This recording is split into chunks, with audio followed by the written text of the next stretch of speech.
Armstrong கொலை வழக்கில் தொடர்புடையவர்களை காவலில் எடுத்து விசாரணை கோரி நேற்று நீதிமன்றத்தில் மனு தாக்கல் செய்யப்பட்ட நிலையில் இந்த வழக்கில் தற்போது விசாரணை தொடங்கியிருக்கிறது. இதற்கு பின்னணியில் இருந்தது யார், எவ்வளவு பணம் வாங்கப்பட்டது, யாருக்கெல்லாம் தொடர்பு என்ற விசாரணை தற்போது விரிவடைந்திருக்கிறது. ஏற்கனவே இந்த விவகாரத்தில் சென்னை மாநகர காவல் ஆணையர் மாற்றப்பட்ட நிலையில் தற்போது இந்த விவகாரத்தில் விசாரணை என்பது தீவிரமடைந்திருக்கிறது. இந்த 8 பேர் உண்மையான குற்றவாளிகள் அல்ல, இதற்கு பின்னணியில் பல்வேறு விவகாரங்கள் உள்ளது என்று தொடர்ச்சியாக குற்றம் சாட்டப்பட்ட நிலையில் தற்போது இந்த விசாரணை என்பது தீவிரமடைந்திருக்கிறது. விவரங்களுடைய நம்முடைய சிறப்பு செய்தியாளர் கோகுல் தற்போது நீதிமன்ற காவல் எடுத்து இவங்ககிட்ட விசாரிக்க வேண்டியது என்ன காரணம்? ஏற்கனவே மோட்டிவை பற்றி ஒரு சில விஷயங்களை முன்னாள் காவல் ஆணையர் ஒரு பிரஸ் மீட்ல சொன்னார். இப்போ எதை மையப்படுத்தி இந்த விசாரணை?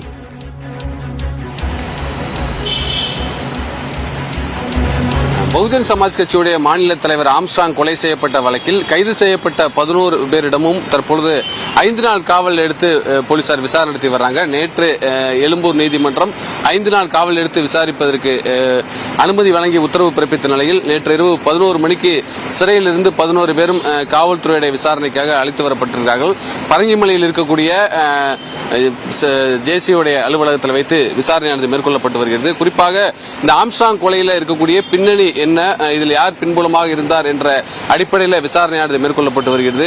11 பேரிடமும் தனித்தனியான விசாரணை, அதே போல பணம் கைமாறியதாக கூறப்படுகிறது. அதில் எவ்வளவு பணம் கைமாறி இருக்கிறது, வங்கி கணக்குகள் ஆய்வு செய்யப்பட்டு வருகிறது. குறிப்பாக ஆற்காடு சுரேஷுடைய சகோதரர் பொன்னை பாலுடைய 6 மாத வங்கி கணக்குகளை காவல்துறை ஆய்வு செய்யறாங்க. வங்கி கணக்கில் 6 மாதமாக இந்த 11 பேர் குற்றவாளிகளுடைய பண பரிவர்த்தனையோட விவரங்களை வங்கியிலிருந்து காவல்துறை தரப்புல கேட்டிருக்காங்க. அதே போல சம்பவ இடத்தில் பயன்படுத்திய இருசக்கர வாகனங்கள் நம்பர் பிளேட் போலியாக பயன்படுத்தப்பட்டிருக்கிறது. அந்த போலி நம்பர் பிளேட்டும் அதே போல இருசக்கர வாகனத்துடைய உரிமையாளர்கள் வேறு நபர்களாக இருக்கிறார்கள். அவர்களை பிடித்தும் தற்பொழுது காவல்துறை விசாரணை மேற்கொண்டு வர்றாங்க. அதே போல சம்பவ இடத்திற்கு குற்றவாளி அழைத்து சென்றால் சட்ட ஒழுங்கு பிரச்சனை ஏற்படுவதற்கு வாய்ப்பு இருப்பதாக கூறப்படுகிறது. அந்த அடிப்படையில் நேரில் அழைத்து செல்லாமல் வீடியோ கால் மூலமாக அவர்களை விசாரிப்பதற்கும் காவல்துறை முடிவு பண்ணியிருக்காங்க. அதாவது காவல்துறை சம்பவ இடத்திற்கு சென்று வீடியோ கால் செய்து அதை குற்றவாளிகளிடம் காமித்து அந்த சம்பவ இடத்தில் நடந்த இதை